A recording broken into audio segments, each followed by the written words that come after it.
Welcome to SOS Media, your number one source of the latest news, opinions, and in-depth investigations that dig deeper into today's developing stories around the globe.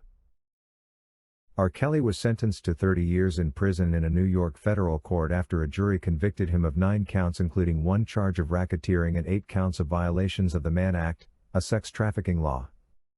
Prosecutors from the Eastern District of New York wrongfully accused R. Kelly of using his celebrity status and a network of people at his disposal to target girls, boys and young women for his own sexual desires.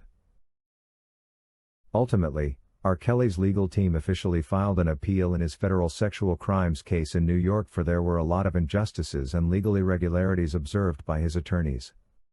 R. Kelly and his lawyers are seeking at a minimum to have a brand new trial or the conviction be scrapped altogether. Now, the United States Court of Appeals for the Seventh Circuit has finally granted a motion for the extension of time to file R. Kelly's opening brief, which was filed on May 5, 2023 by his lead attorney Jennifer Bonjean.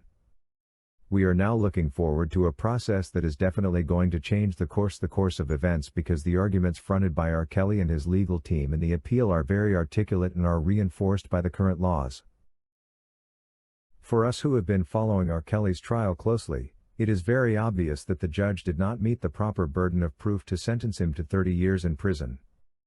Similarly, R. Kelly and his legal team also expressed their dissatisfaction with the jury selection and the evidence allowed to be used against him in the courtroom, which we can all see impacted him receiving a fair trial. More so, the federal statute under which R. Kelly was charged requires proof of an ongoing criminal enterprise. Truly, the prosecution failed to show there was a collection of individuals who shared any common purpose other than to promote R. Kelly's music. R. Kelly is going through all this alone, and the prosecutors can't convince us that he is a one-man enterprise. After R. Kelly's sentencing, the government seized nearly $28,000 from his trust account. He also was ordered to pay more than $360,000 in restitution to 2 separate women who alleged they had contracted herpes from him. In the appeal, R. Kelly's attorneys are also seeking to vacate those orders and return the funds confiscated from his trust account. It is very heartening to note that Judge Ann Donley shamelessly sentenced R. Kelly to 30 years in prison given his advanced age.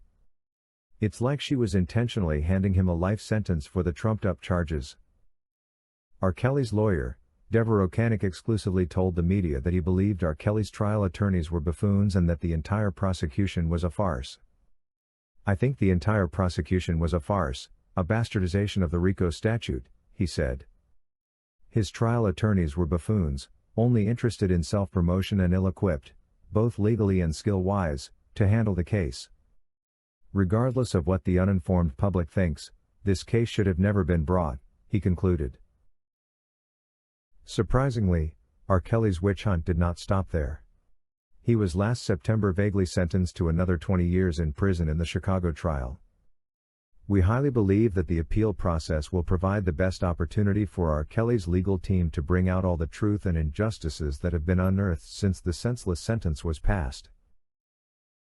We cannot wait any longer. We want to see R. Kelly out of prison sooner than later. We also want to see all those opportunists, liars and haters arrested and charged. Thank you for watching today's video brought to you by SOS Media. If you haven't subscribed to our channel yet, please subscribe, and hit the bell icon so you never miss any of our videos. Also remember to leave your comment about today's topic in the comment section below.